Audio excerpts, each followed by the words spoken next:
First, if we're going to move our children from dependence to independence, we must be a disturbing parent.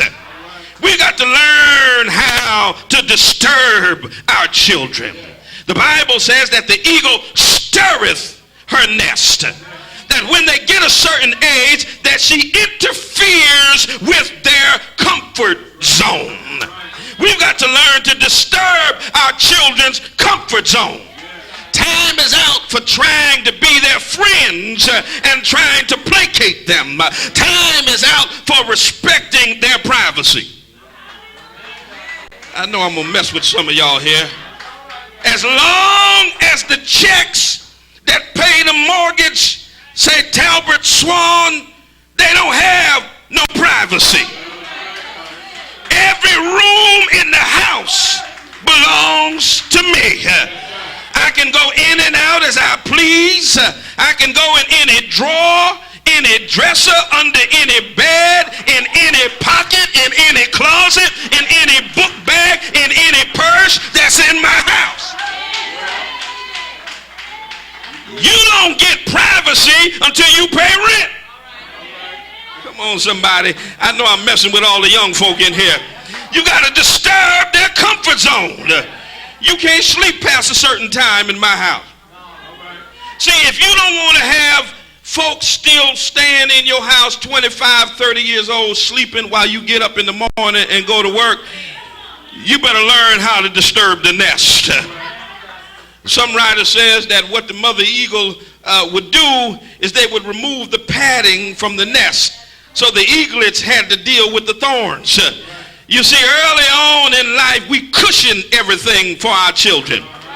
But if you're going to move them from dependence to independence, sometimes you got to remove the padding.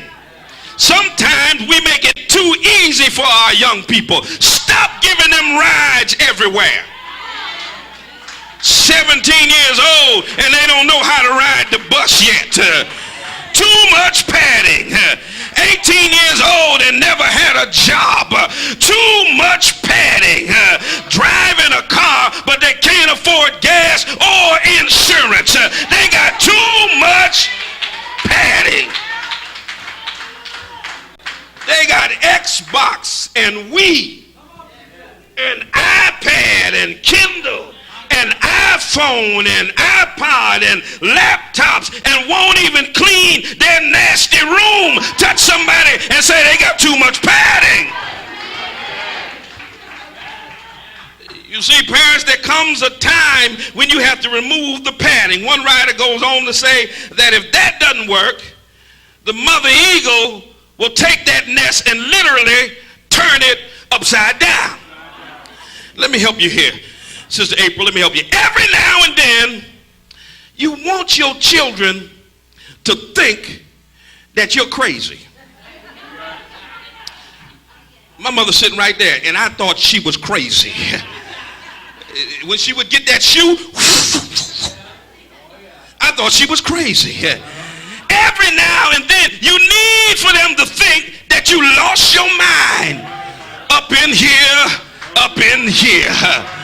Because the day will come soon when you will have to move them from dependence to independence. And sometimes you need them to think that mama or daddy will turn everything upside down to see them fly. Sometimes you just got to set it off up in your house. Set it off, I suggest, y'all. Set it off on the left, y'all. Yes, sir. The reason for the disturbing activity of turning the nest upside down is that the mother eagle is saying in a real sense that you were meant for something better than what you're doing right now. You see, this nest was not designed for grown eagles. You need your own nest, so I have to prepare for you to get up out of mine. But wait a minute, Pastor. Now, that's my son. I know, but he need to get himself a job. Come on, sisters. Ain't nothing going on but the what? You got to have a, if you want to, Oh, yeah, he need to get himself a job.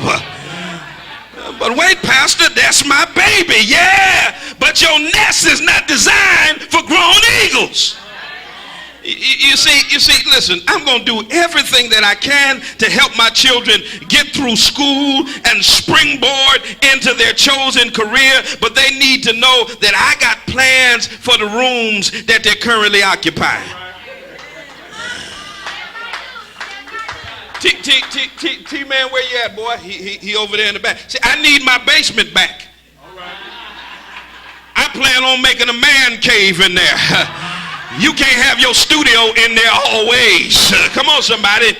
I got plans. I want to expand my bathroom. Come on, somebody. I got plans that don't include y'all being there because the nest was not designed for grown eagles.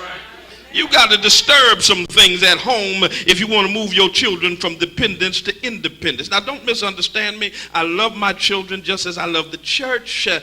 But as I love my children and love you all who I shepherd, I love you enough to understand that in order to push you toward your destiny, to push you toward your potential, that there will come a point in your life where I'll have to do some disturbing things.